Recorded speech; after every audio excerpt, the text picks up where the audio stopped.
এবং রাসূলুল্লাহ সাল্লাল্লাহু আলাইহি সাল্লাম একটা ভয়ঙ্কর হাদিস বলেছেন। এই হাদিসটা যতবার পড়ি থরথর করে আত্মাটা কাঁপে। কিয়ামতের দিন আল্লাহ তাআলা অনেক শহীদকে বলবেন, তুমি জাহান্নামে যাবে। সে বলবে, আল্লাহ আমি জাহান্নামে যাব, আমি তো রক্ত দিয়েছি তোমার জন্য, লিইলাহি কালিমাতিল্লাহ,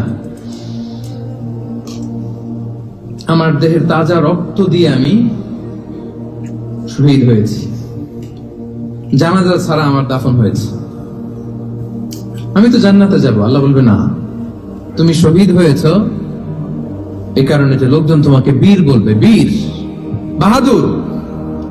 তো দুনিয়াতে তো তোমার বাহাদুর বলছে, তো তোমারে বিশাল যোদ্ধা ছিল, বাহাদুর ছিল, খেতাব তো তুমি পেয়েছো, আমার কাছে কিছু নেই, জাহান্নামে যাও, go to the hell fire. অনেক দানশীলকে আল্লাহ বলবে, জাহান্নামে যাও।